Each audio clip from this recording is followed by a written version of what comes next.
This is an SM Media production.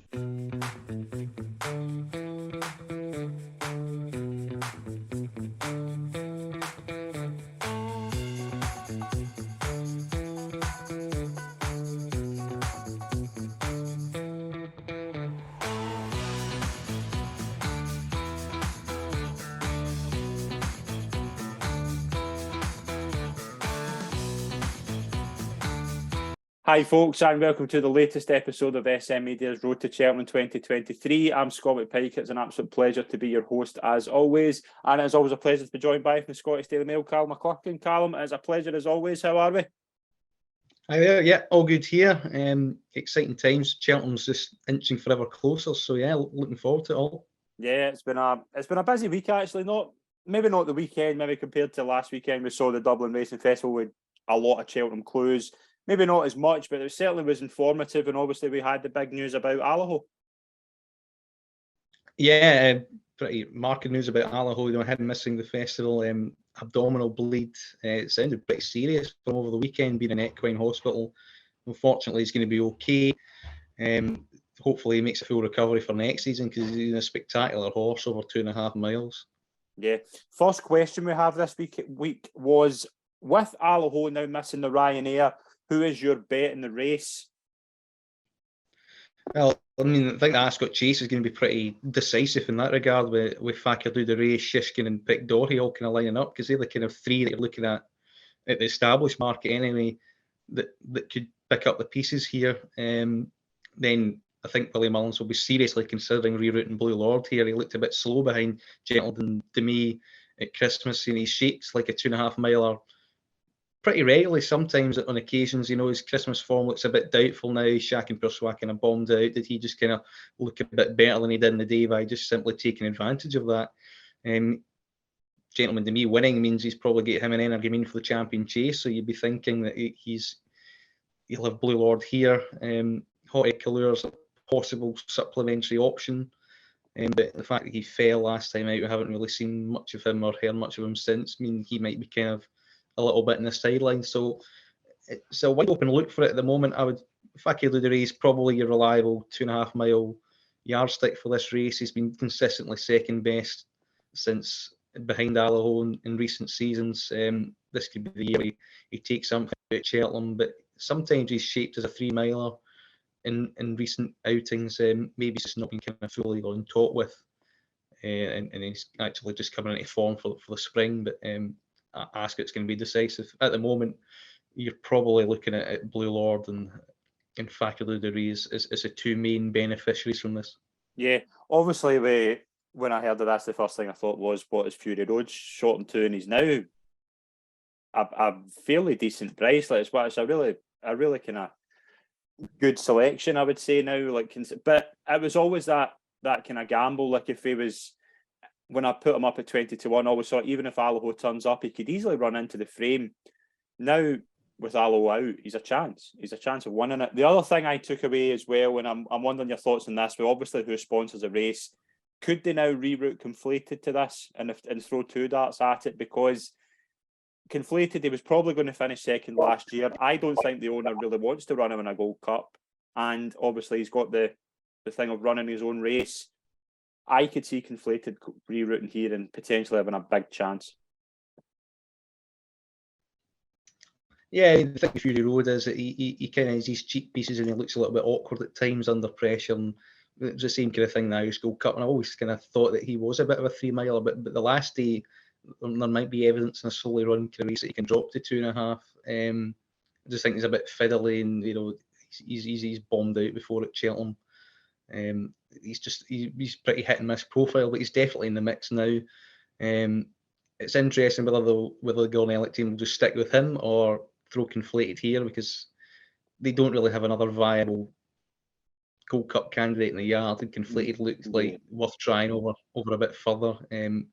His jumping's a bit iffy over 2.5. It is getting better, but they might be going a little bit too quick from. But with Allaho out, there won't be that blistering pace. So on ratings, he would probably take full advantage of being in a Ryanair. But again, it's just in the Gold Cup, there's so much more prestige here in Ryanair. He does have an each way chance there.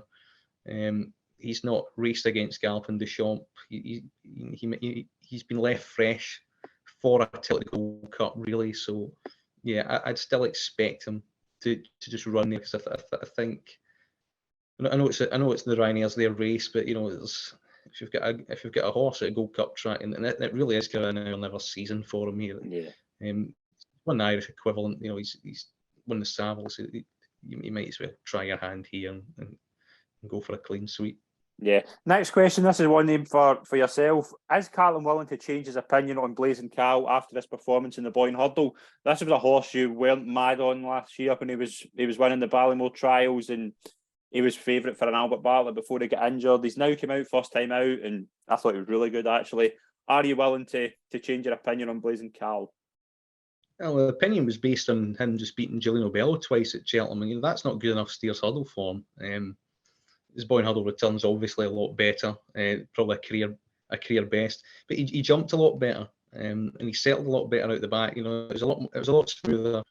Connections, battered in just before the off as well. So, and he looked fairly fit. He looked pretty forward. So now the question's kind of the bounce factor and coming back to Cheltenham. I think it'll be fine. I've got no complaints now. He's definitely kind of at least a 4-5 to 1 chance at Cheltenham for sure. He's now kind of just edging the favouritism from Tia Hupu, who has probably done more the balance of form, but he'll be less ground dependent than Blazing Khal, who's definitely unexposed. But no, he's it was kind of once into the year, he's going to be perfectly fine, isn't he?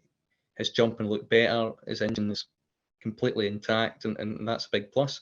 The big reservation I had him beforehand is we've just seen him twice at Cheltenham, jump pretty deplorably and beating a horse that's done pretty nothing subsequently. So it didn't justify his place in the market, but that performance definitely did. So yeah, no complaints, and he's definitely a leading Stayers Hurdle player and probably the right favourite. Yeah, I would say he's the right favourite as well. I think a lot of people had him on his mind anyway because of last season, and because he's come out and shown he still looks pretty good. I think he's probably the right favourite. I think you've less worries in terms of ground with him than perhaps like Tia Hupu, for example. So I think that's the reason he's top of the market.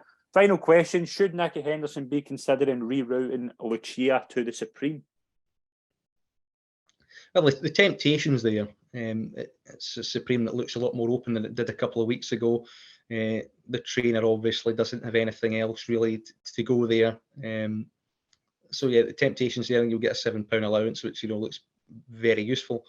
The thing is with these mares novices is that you do need to kind of mind them, and she has had a big, massive, scare in her life, and she has had a setback this season. Yeah. So I think they'll be mindful. I think they'll stick to the mares novice. I think that's probably going to be the plan. So yeah, I'll be 90% certain she'll run there.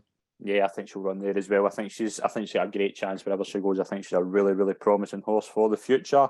If you want to send a question in, then please leave it in the comments below or send it to us via social media. And we'll move on to the recap.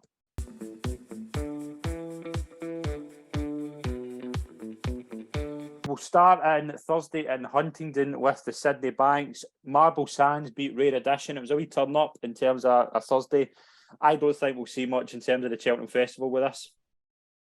No, Fergal O'Brien's plundered quite a few of these kind of good novice trials of late. He did it in Musselburgh. He turned over kind of hot pot from a completely unraced horse, and he's loaded the colours of Rare Edition quite well here.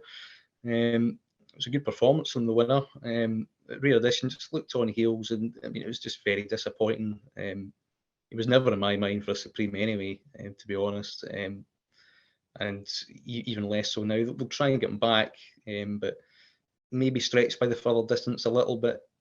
That's an excuse, but you should have enough class to go out and kind of really win that if you want to be a kind of any aspirations for Cheltenham. So yeah, no, I can't see that being line. But I mean, the winner could maybe have an impact at maybe Aintree later down the line or something like that, because I think he's definitely open to some progress as Marble Sands. Yeah, absolutely. We'll move into Saturday in Newbury. Interesting Saturday. A big day for Zanza. As Horseshoe followed for a long, long time. Finally got his day. Won the Denman Chase by 7 lengths. Obviously, Hatman was a bit disappointing again. We'll get into that. We'll kind of bunch up Paul Nicholls' horses over the weekend because I thought a lot of them ran very desperate. But Zanza, what a performance to get that day. He loves Newbury. I did give him a positive mention last week, and yeah, I did have a wee kind of saving on him at a price because it was just interesting placing. If you could go to a handicap here, left, right, and centre, but they spotted an opportunity here. There was holes in the market leaders. Back to him and does he know, and got a little bit back. It wasn't great, but he does love Newbury. If that Grand Annual that year was at Newbury, then he would have had a massive chance. The Corrigal Cup and the Greatwood looks an obvious place from now. At Newbury, he'll stay there. It's a big handicap. He shouldn't be whacked too much in the form in behind, but they probably will because that's what kind of British handicappers do. But he might try a play in interim. But yeah, he's all about Newbury, that horse. But he is getting better. There was certainly something there, and he's finally put it all together. Yeah, absolutely. We'll move into the Game Spirit, which was won by Funambule Savila, 33-1 for the Champion Chase. He's an honest enough horse. I don't think he's going to challenge even this year. But it was a decent performance. But first of all, a lot of Paul Nicholls kind of fancies. This is kind of the time of the year when he kind of dips out of form a wee bit. Then he comes back just before Cheltenham. So, would you take any worries from the fact that Hitman and Grenadine may be disappointed? Probably more so Grenadine. I think Hitman, I just don't like him at all. I think he dogs it frequently. He's a non-stayer at 3 minutes. He's a bit tripless. And everything has to go right for him, really. And it did at Haydock on the day that he dominated a race that was very weak for its grade. King George, he bled as well. So he might have these kind of little... He's a horse that has these kind of niggling issues. And he reminds me of St. Calvados a little bit, to be honest. He will run the odd kind of really good race and you think, oh, he's back. And then he'll let you down. He's much shorter because something will go wrong, or he doesn't quite stay 3 miles, or he gets outpaced a little bit at 2.5. So he's just a bit kind of, he's one of those kind of in between tripless horses for me. Grenadine should have been winning that in the figures. The ground I don't think was much of an excuse. The easy track I don't think was much of an excuse. That's what the rider kind of gave out. I just don't think he probably wasn't that fully tuned. When they run like that and then they kind of run on again, a bit like Protectorat did in the Cotswold, it normally means that they've left them a little bit too short and they've blown up and they've stayed on again. So he's probably taken a good blow, and then after particularly at Newbury when it was quite quick in that, the winners kind of shot off and gone. As for Funambule Savila, he was second last year in the Champion Chase, but he is quite good from the front, and you're going to get Gentleman to Me in there, Editor to Get in there, and probably him now, and it could be a bit of a burn up, and that would play into the hands of Energy Mean if he's just off them in Edinburgh, if he's held up. Yeah, I think that as well. I think he will. I think you will see a lot of pace in this Champion Chase with the likes of Editor to Get and Gentleman to Me, and this guy as well. But you can only, I mean, does this give a reflection as well? When I had the thought of coming in and doing a rant as well. Sands and Funambule Savila are honest enough horses, but when you see the graded races at times in the UK, that some of them are really, really poor.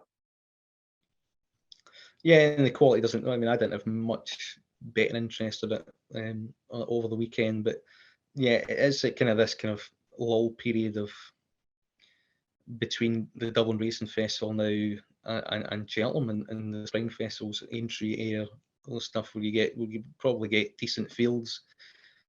The other thing that's negative against them is the ground. It's really quick ground. It's going to be quick ground next week. It's very difficult. If you've got a festival target in mind for spring ground, when you've got all these kind of you want your winter horses out at the moment. You kind of want them to kind of peak now, rather than your kind of spring start summer horses peaking a bit too soon. So the ground's kind of shuffled the pack a little bit, but there is a kind of lack of quality horses, and a 143 rated horse, hosing up in a grade 2 in Zanza does kind of summarise where we're at as an overall level. Yeah, let's move into the Betfair Hurdle, which was run by Akon Risk, I think is how you pronounce it. Beat Fila Bay, who's a big fancy, very gamely balance. Akon Risk is probably going to go to the Grand Annual. He's about 7-1 for that, in terms of, like, they have said that they will aim him towards a Grand Annual. But this was actually an interesting finish. I thought Fila Bay actually ran a really good race. he did from an unpromising position as well, because the winner got a great front running ride from Nick Schofield. Like Aniel Invictus did earlier on in the card for Chris Gordon, I mean, they do go well from the front. The winner was supposed to go to the Lightning Novices Chase at Doncaster to take on Boot Hill again, but they didn't want to blow their kind of mark for a Grand Annual, so they've reverted back to hurdles. Have won this massive prize.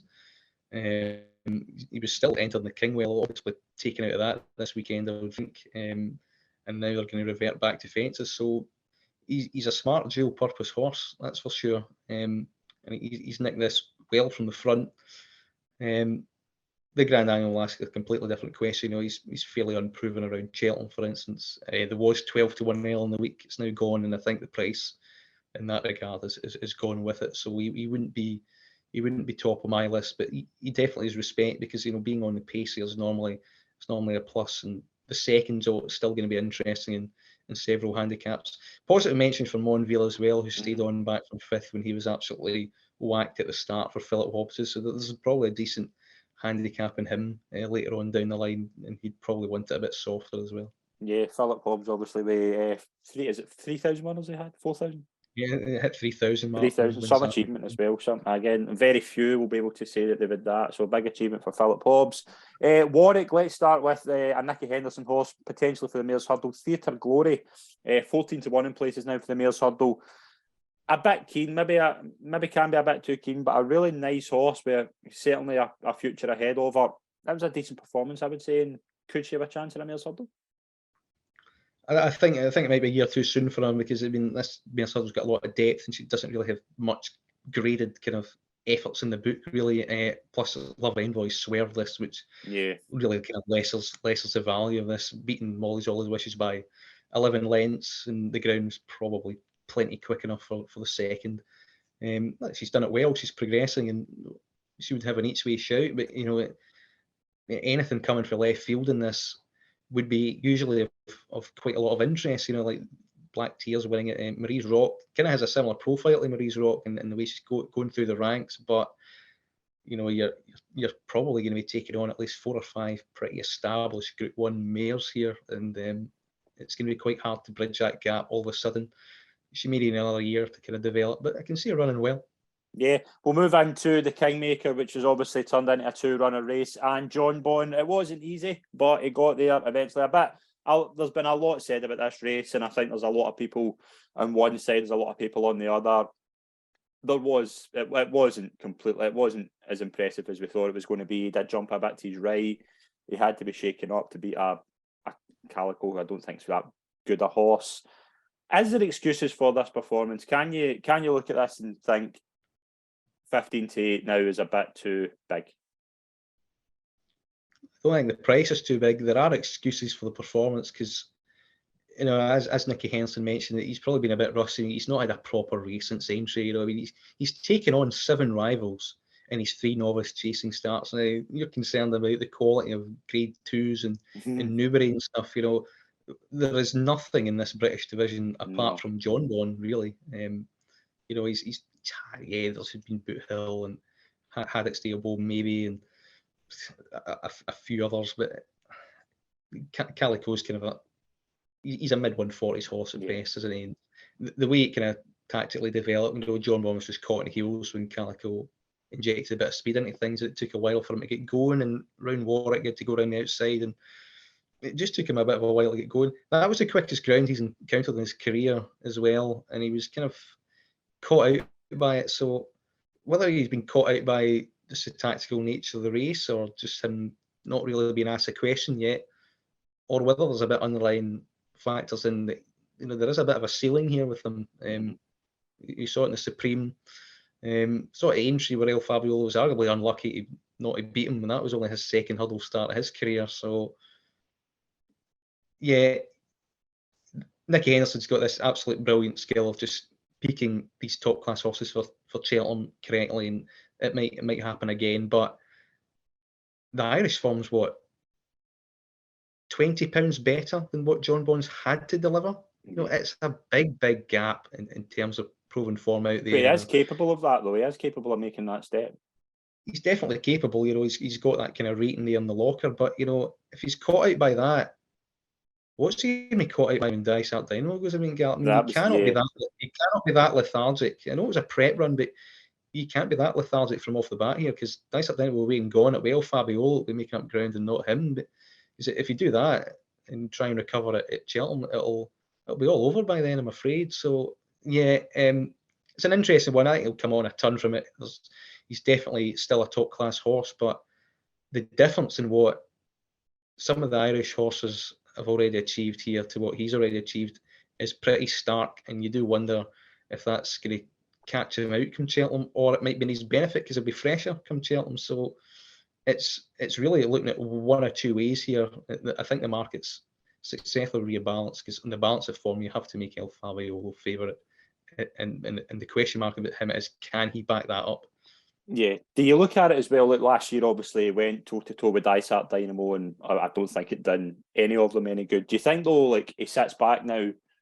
Maybe not. Like El Fabiolo can obviously. I think El Fabiolo will just probably tactically keep it the same as he did at Leopardstown. But it's interesting here because I don't see John Bond going toe to toe with Dysart Dynamo again because it won't help him at all.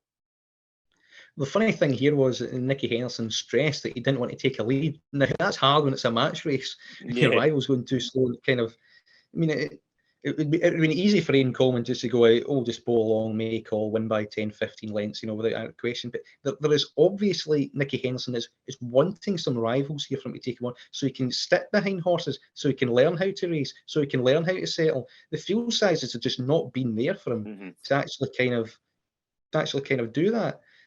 Dysart Dynamo still a bit of a freewheeler. I don't think he'll ever change, but they're wanting John Bond to improve for fence and settle for the fence.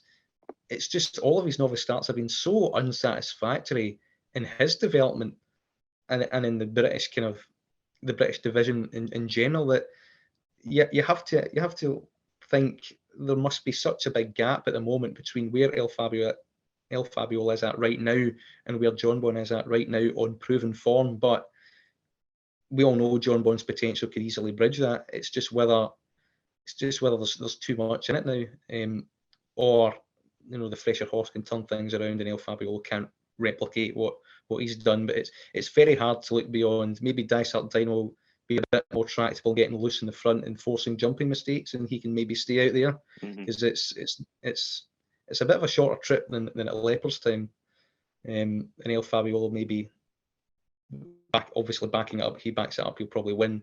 And John Bond, the untapped potential there. If he, shows what his reputation suggests he should show, he could win. So it's very hard to look beyond those proven three at the moment, I would think. So if I was to put you in the spot right now, who wins the Arkle?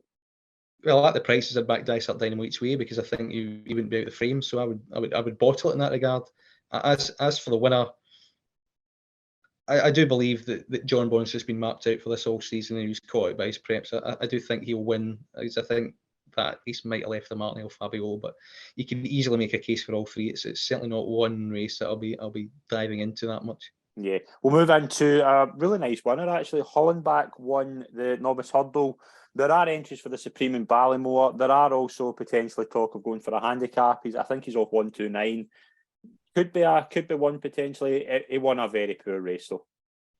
Well, 129 is quite low to get in. Yeah. You could toss him at Supreme easy wise. I mean, he did it with real style. He has been kind of exposed before. He did start out his career in that really warm Chepstow race back in October. There's kind of the first 3 or 4 there were pretty good. There's a Paul Nicholls horse that's won subsequently. It was well down the field that day. He's getting the hang of things. He very much I don't think he's probably of that profile, but he's very much kind of like chasing fire coming into this side.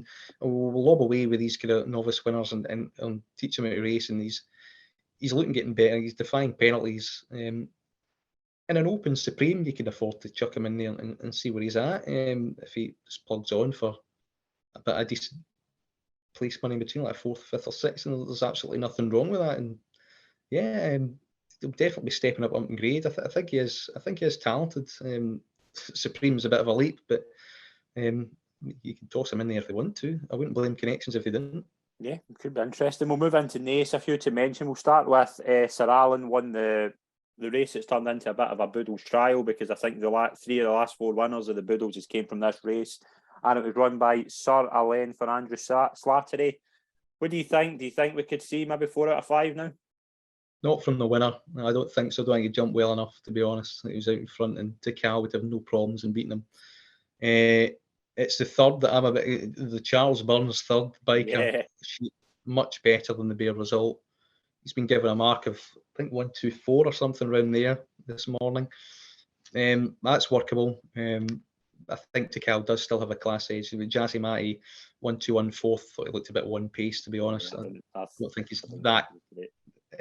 If in a wide open renewal, and if there's not an obvious one, yeah, he'd been the radar. But yeah, there might be improvement there, but I don't think he's a graded horse down the line. So, well, with Khal, I think you probably think graded, and no biker being from the Charles Burns stable, there's probably lots to offer there with him. So, yeah, it was the third that I took out of that race the most. Yeah, it wasn't a big race. I did fancy Jazzy Matty getting into it, and I thought I would maybe even tip him up this week, but he didn't run. I thought he was a bit one-paced as well. I don't think he'll be doing much at Cheltenham. We'll move into the Mayor's Chase, which was won by Magic Days, beat Dino Blue and Ellie May. Start with the winner, Magic Days. What do you think she goes? Do you think she goes to the Mayor's Chase, or is she somewhere from maybe a fairy house or something like that?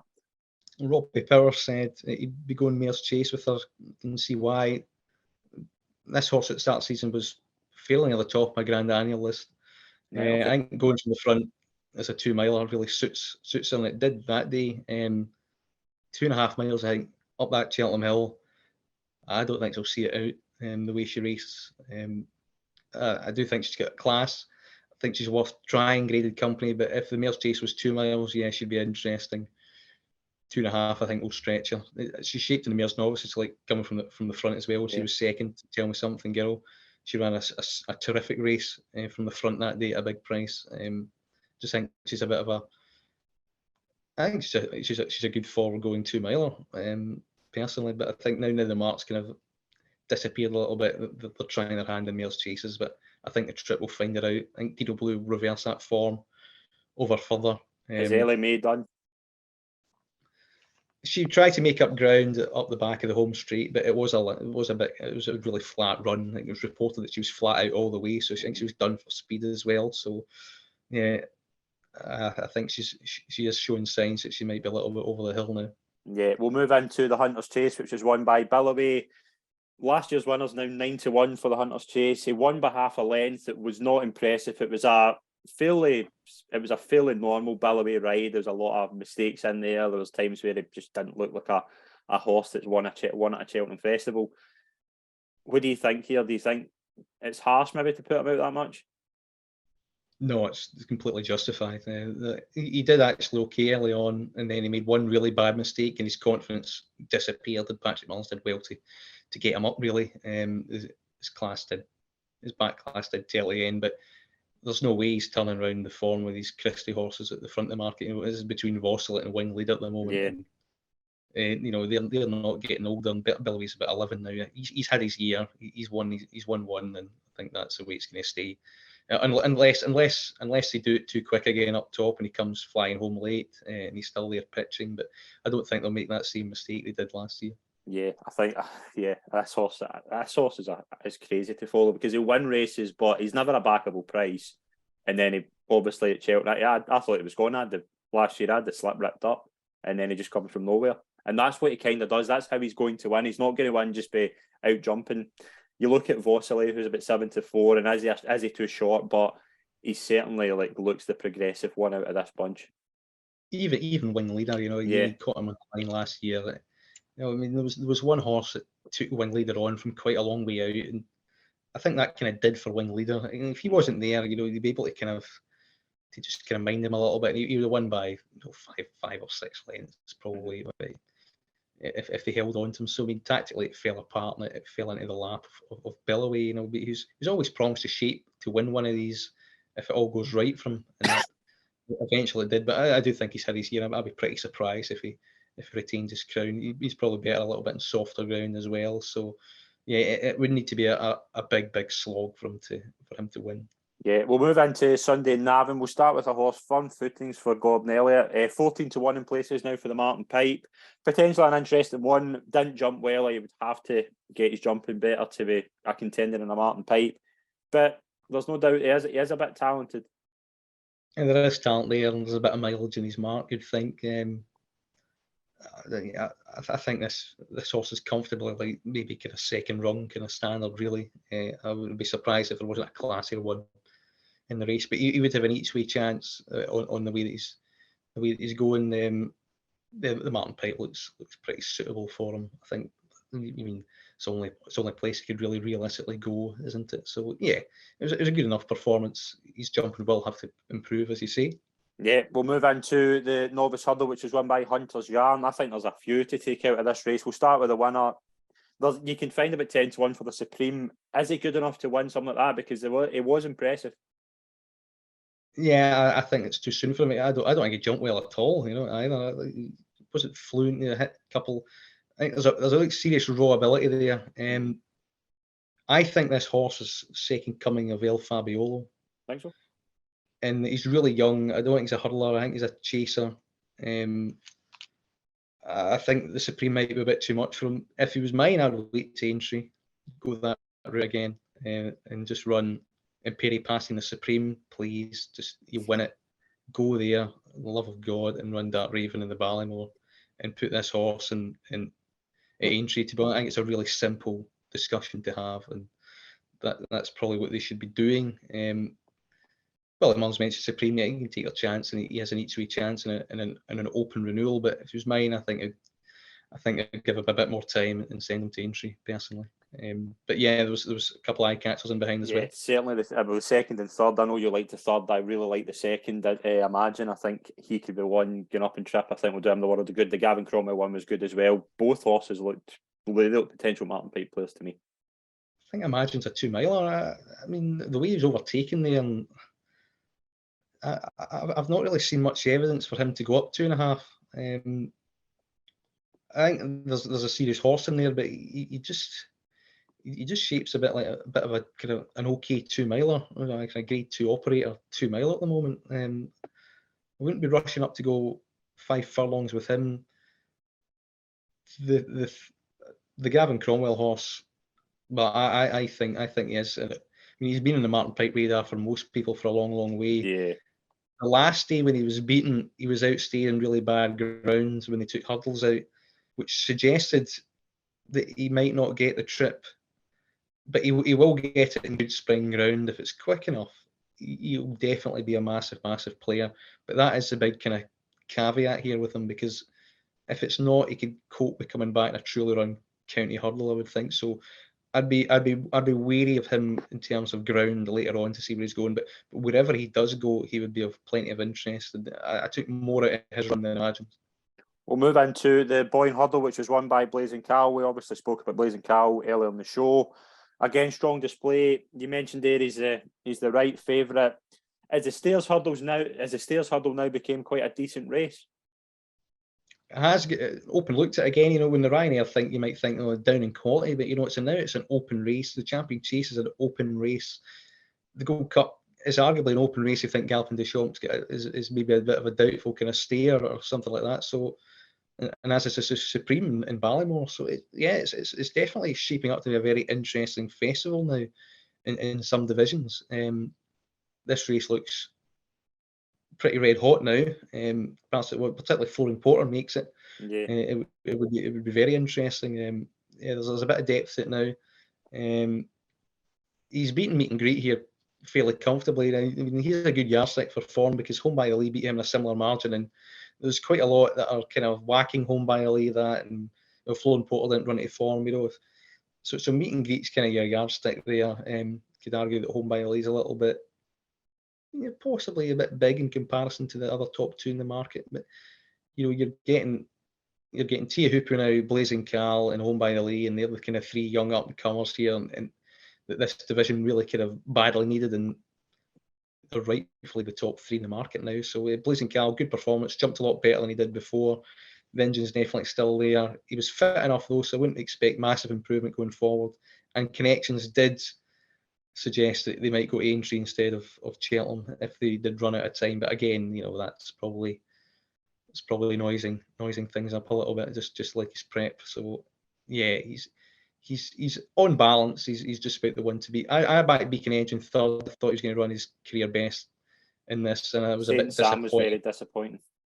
Well, again, you could use this to knock Blues and Khal if he wanted to. His main market rival be the big mistake and then didn't go a yard after that. Beacon Edge won this 2 years ago. I was expecting him to run back to his mark, and he just fell a little bit below it, but he still placed at 33s, which is a ridiculous price given his good ground, and he was fourth on the stairs last year. He shaped as if he could go up on trips, so there might be a bit better to come from him, but he's realistically playing for places because the winner did have plenty in the tank as well, suggesting if he takes that to Cheltenham, he'll take some beating. Delta Work was there for a day out. He was, yeah, very reminiscent of Tiger Roll, wasn't it? Yeah, it was. Yeah, I still think he's probably the banker at Cheltenham at the moment. I just don't see anything in that cross country that beats him. The Grade 2 Novices Chase was won by Churchstone Warrior, beat Marlon Mission of John McConnell. Again, 13-2 for the National Hunt Chase. I don't think he's good enough to win a National Hunt Chase. I think jumping to the right will catch him out.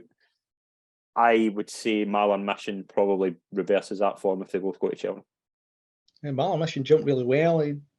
He was outstayed. Which, I mean, over further would be a bit of a concern, I would think. If you're being outstayed by a horse, it's going to jump that right and be a bit iffy. But it was a big boost for Gal de Menil if he goes here. I mean, that's a race. This is a race that you wouldn't really look at twice if Gal de Menil, was here. The fact that they are 11-2, 6-1. Ramilies will definitely be a player there if they go here and Gal de Menil goes Brown Advisory. I mean, Willie Mullins is stable tour. He said Gal de Menil was his best chance in the Brown Advisory.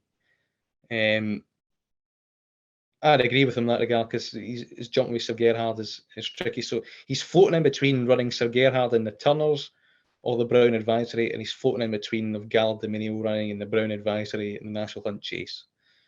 Now, if Sir Gerhard goes Turners, I think you'd have to send Gal de Menil to the Brown Advisory and Ramilies will be in the National Hunt Chase. And then you'll have kind of Ramilies, he does have class, but it's a bit windy in a finish for me.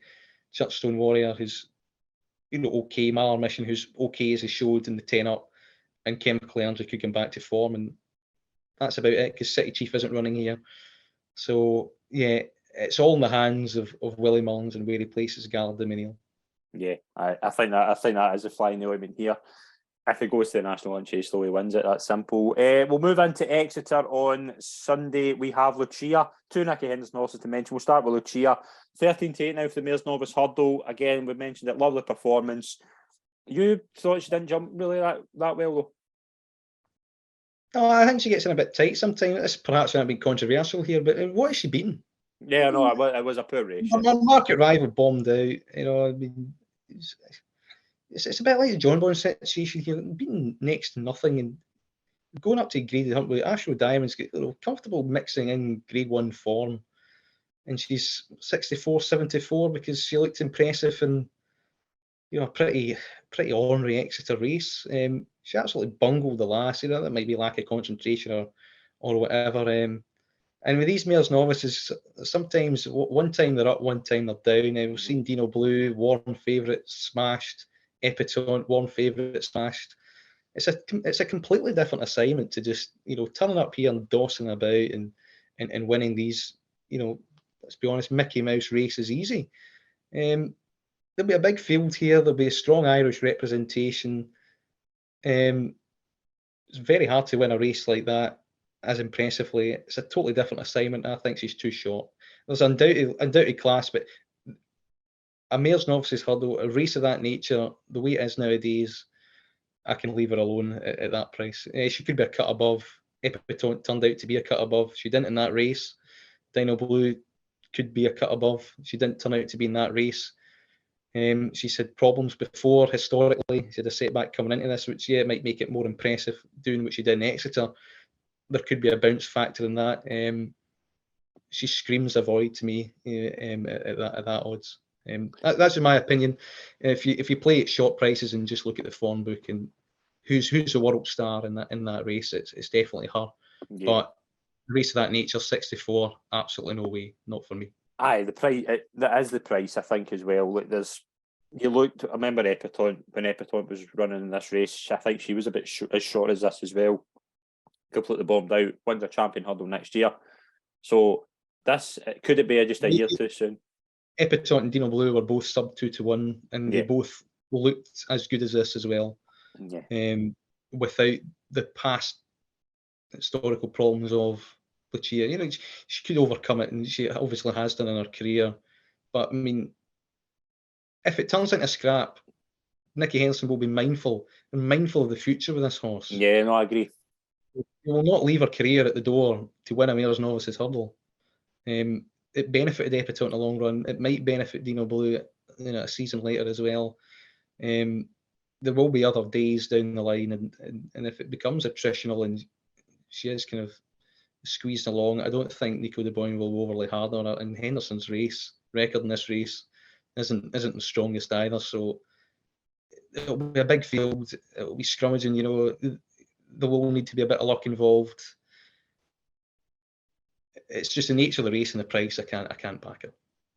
We'll move into the final horse to mention in the recaps. Another Nicky Henderson horse, and it's a horse with a future as well. Walking on Air won the Pertemps qualifier, now 10-1 for the Pertemps. Obviously, when you're thinking of this horse for this race, you're thinking winners never do well in the Pertemps qualifier winners. But there's no doubt this horse has a talent. We saw it last year. He is a good horse. Yeah, I think the top four rule instead of the top six. I mean, the winners winning the race kind of is going to be a bit less relevant down the line, because you do need to now show up and do quite well. This horse has promised a lot. He was running a Grade 1 of 9-2 at Aintree last season. I mean, they do think, and then you look at the mark and you think, well, when are they going to start showing their hand a little bit here? He's been made to look one pace over 2.5 miles a couple of times early on in the season.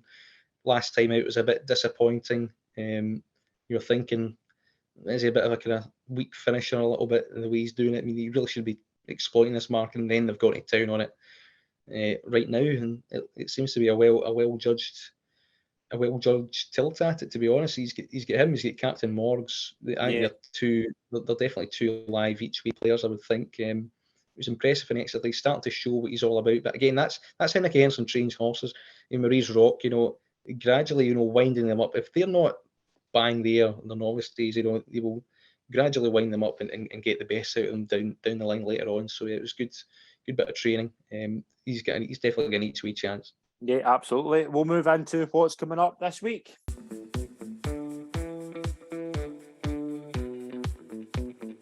We are a bit earlier than usual, so we don't have the declarations compared to usual, but we have some action on Saturday at Ascot. We'll start with the Reynoldsdown Novices Chase.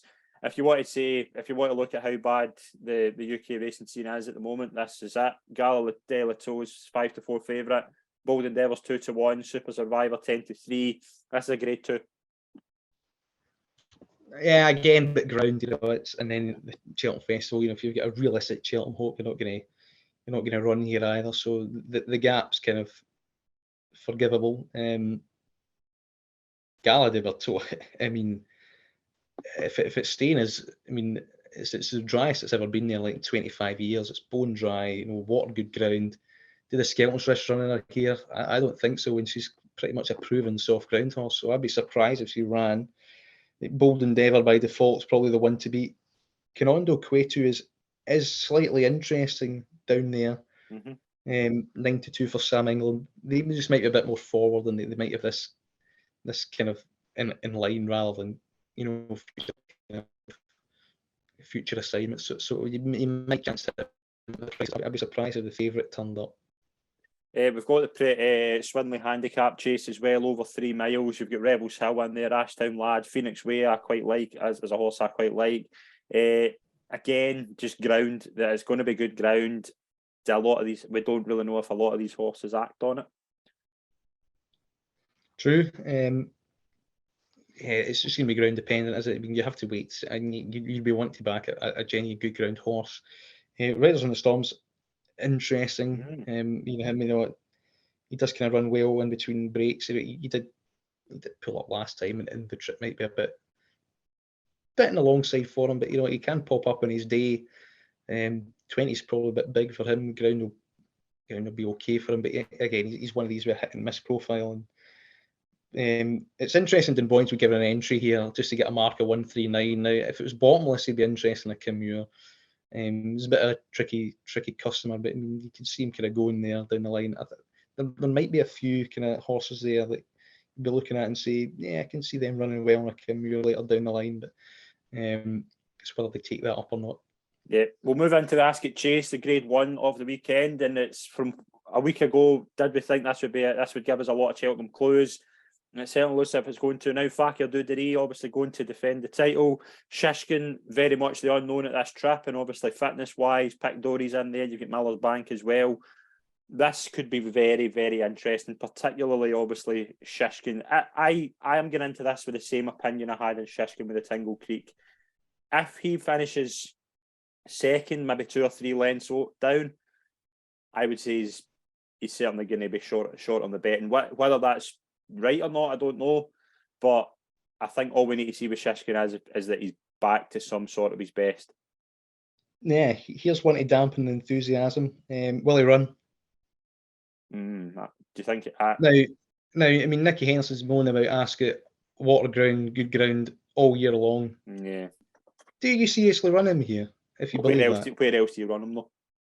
just chuck him in the Ryanair now, or leave him alone. You know, yeah. If he's talking about welfare issues, no, I get it. It would be ridiculous. It'd be a bit kind of weird if he ran here, wouldn't it? Yeah, totally. Pick Dory from the front. This suits him. This has been mapped out for a while. Mm-hmm. I think he's likely to set this up for Fakir Duderie, and I think we're going to see the real Fakir here, and I think he'll win. I'd be surprised if Shishkin turned up. And the form of the Nichols Yard as well is a bit down. You know, that dip might continue into next week. McFarber Sadaka, in a regular heartbeat, stuff like that. So yeah, I think just dipping a bit below form, and I can see Pick Dory just teeing it up and Fakir Duderie tracking the right horse and winning. Good ground, 2.5 might be a bit sharp for him. So if Pick Dory does get a freebie, and he might be able to get away if he's on his peak kind of game. But yeah, I think Fakir Duderie and Shishkin, even if he does turn up, I can't have him on mind the way he ran last time. I think I wouldn't back him, but I'm interested to see how he runs. Yeah, it would be interesting to see how he runs, and that's if he runs. I'd be surprised if they risked him in this. I just come back to Fakir Duderie. I think he should probably be a shades odds on here. I thought he was brilliant in this last year. Consider if you watch the race back, he didn't jump well at all, but the last jump he just won him the race. Even though he wasn't jumping well, you could see he was the best horse in the race by a mile. He's always reliable, isn't he? He's always going to win these big races. Is he going to maybe do that at Cheltenham? It's interesting, but I would say he's the best. I think he's the best. I think 5 to 4 is a big price on him. I think he wins this because I think there's doubts about Pick Dory. Shishkin again, he could run second and third and maybe 3 lengths down, and you could still think, oh, that's a good race, and you could maybe have him in your mind if the Ryanair opens up. I think Fakir Duderie wins this here as well. We move into the next one, which is Haydock. We've got the Rendlesham. Again, not a race I like the look of. You've got Next Destination in there. Last ran 704 days ago. Now trained by Nicky Henderson. He must have had more trainers than any other horse in training. Earn River, Pashema, Itchy Feet's in there as well. Next Destination in class. If he's anywhere near what he used to be, he's better than all these, but 704 days since his last run. Yeah, he's a ratings edge again. The ground looks fairly quick there as well, so it's probably a difficult one to assess. Schema, if you ran here, probably has the class edge of them. If he was in here, good ground over 3 miles is kind of his bag, isn't it? It does pretty well, fresh. So he was kind of on the go quite a lot early on in the summer, and early on in the year. So coming back now, I can maybe see him taking this out if he turns up. Yeah, it's going to be it could be an interesting race. The Grand National Trial at Haydock as well, 3 mile 4 furlongs. Fontaine Colon 4 to 1. Bristol Demise in there, obviously loves the track. A few interesting runners as well. The 2 Amigos, there's not a chance. There's a few Snow Leopardesses obviously in there as well. Anything for this? Yeah, I've taken a flyer at a price here. Okay. Donald McKean's horse, Tim Pat at 25-1. Right. He just get narrowly touched off at Doncaster. He's a progressive kind of up and coming horse. Didn't do well at Ayr the time before that. The tail end of the season, he ran in that kind of 3 mile 4 race at Haydock, and he won it really well. His odds was a decent kind of warm order favourite there that day. Good ground, stamina test, really low weight. A lot of these fancy runners at the top will be either wanting a bit softer, or they'll be, trying to keep their mark intact for a Grand National. I think this horse has got a decent future down him, and I think 25-1 is well worth an each way pop. Brilliant. We also have the Prestige Novice Hurdle, the Albert Bartlett trial. Again, nothing really in here I think is going to be doing much in Albert Bartlett. Anything catch your eye? We don't have prices for that yet either. Not really, no. No. We do have a... Yeah, I don't think it's a great race at all. The Kingwell could be an interesting race. You've got First Street in there at 6-4. Napas Hill, I like to move it. I think First Street is probably the one to beat here. Yeah, Napas Hill's ran well here before, and Briny Frost on board. It'll be interesting what to do. First Street gets beat here, he probably goes County Hurdle, but if he wins, he might have to take his chance in a champion hurdle. Mm-hmm. The way his ratings going, he was taking out the Betfair hurdle, for instance. Ground again, maybe in the sharp side, but it could be in the sharp side for Napas Hill as well. I like to move it with a chance. Again, it's kind of boom or bust with him. They are kind of planning champion hurdle route with him as well. So it does look between those three. I think the market's probably about right. Napas Hill's going to give £2 away to First Street. First Street's probably just a little bit more consistent. Probably sided with him, and he finished ahead of Napas Hill last time out. Yeah, let's move into our anti-post selections for the week.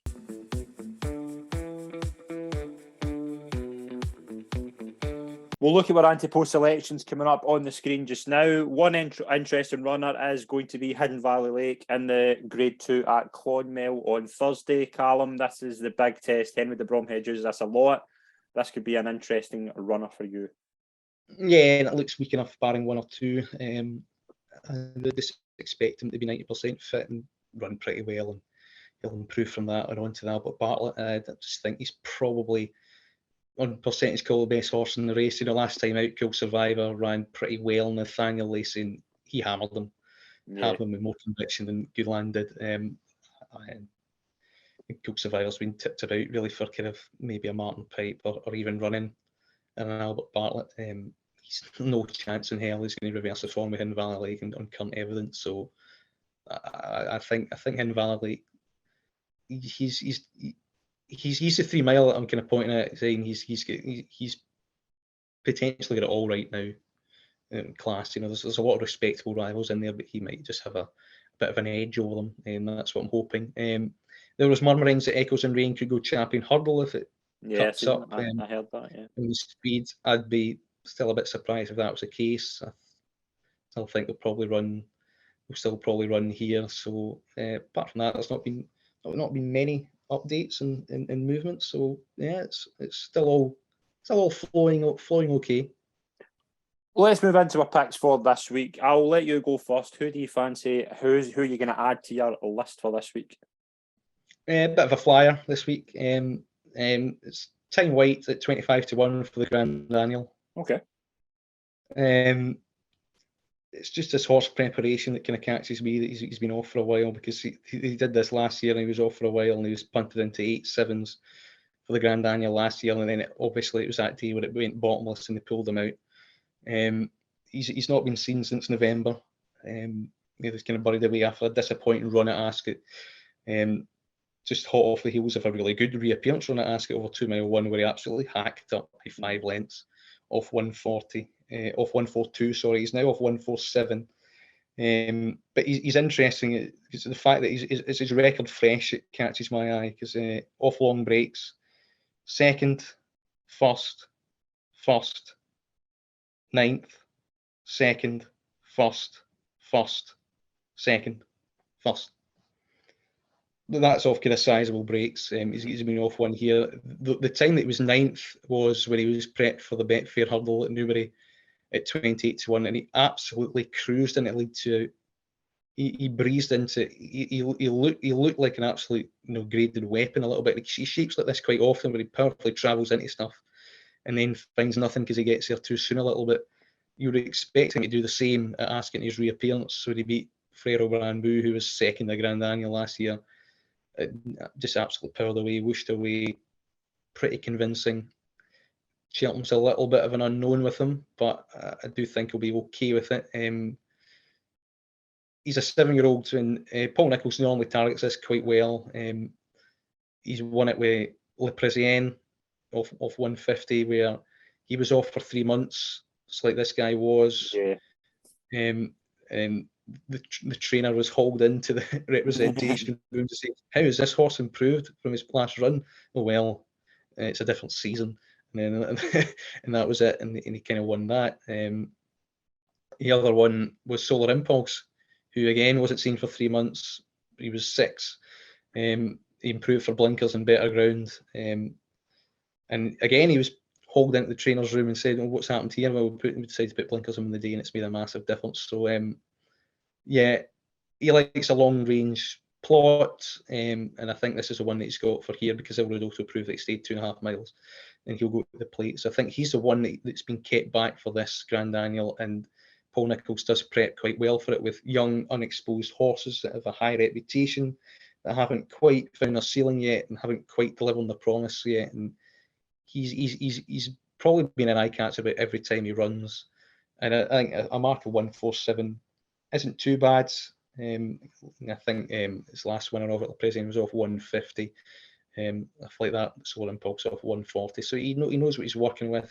It's a similar prep to his last 2 winners, and it's the handicap that he kind of marks one out for the most historically over the Cheltenham Festival. So I think 25-1, you get no bet each way, covering that with Sky. I think it's really worth going for in a race where the market leaders, final orders of Gavin Cromwell's. He was talking about Arkle yesterday. Yeah, going there. Auchenrisk, yeah, potentially, but you have a bit to prove at Cheltenham. His mark is no gimme. Neither's Boot Hills. And Haddock de Obo could go Arkle as well. So yeah, I think he's interesting in the second season kind of novice type. He's only ran 7 times over fences, and he's actually won 2 of them. So it's not too bad record, and I do think he's got I think he's just kind of been a bit forgotten about in the market, because we hasn't seen him for a long time, and when the entries pop up, people go, "Oh yeah, I remember him." And how well fancied it was last year. So he handles soft, so I wouldn't be bothered. It was just the heavy kind of aspect of it, and how young he is.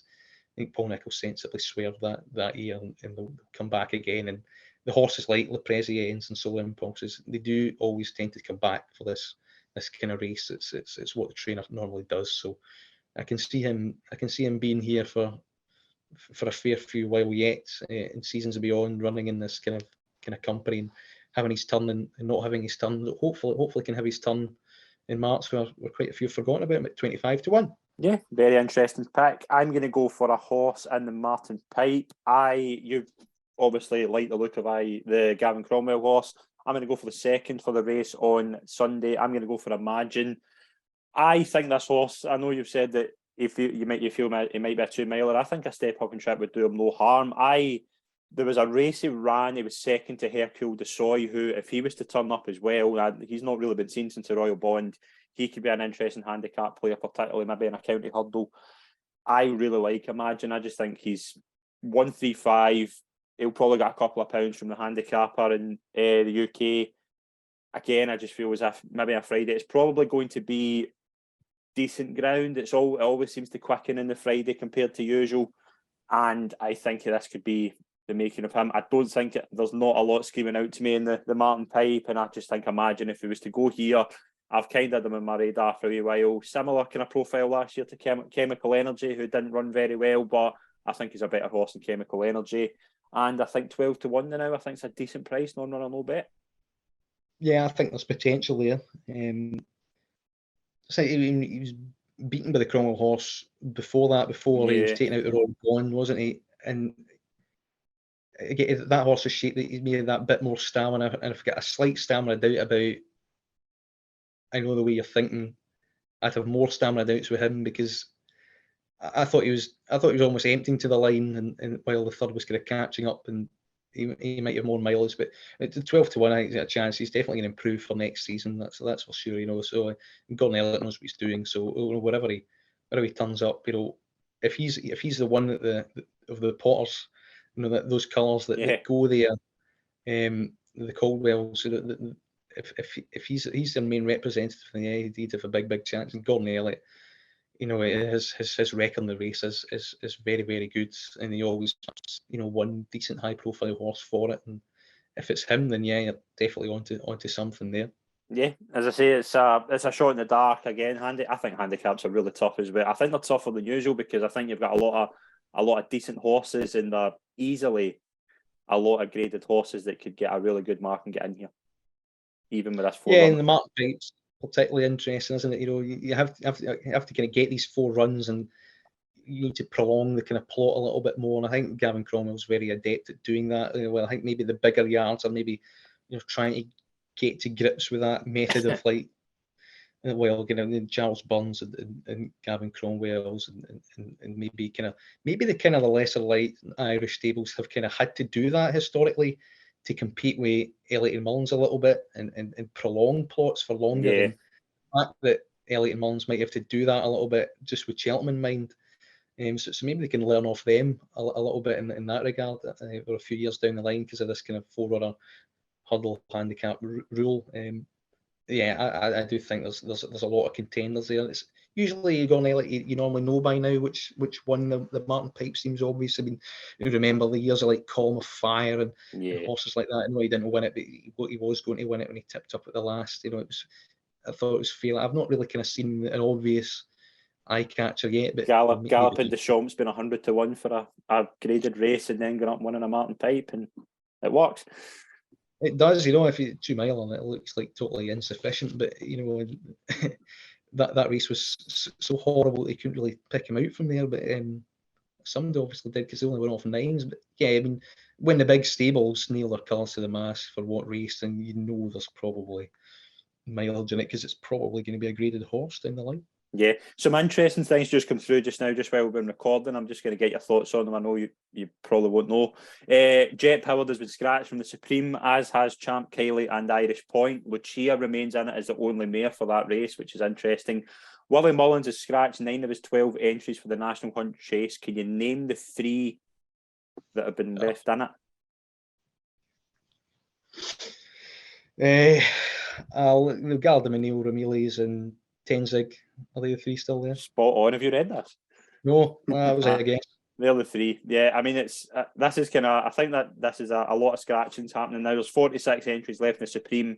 This will probably. I would follow Road to Cheltenham on Twitter is a really good page as well that you kind of got up to date and all this. This is where I found this as well.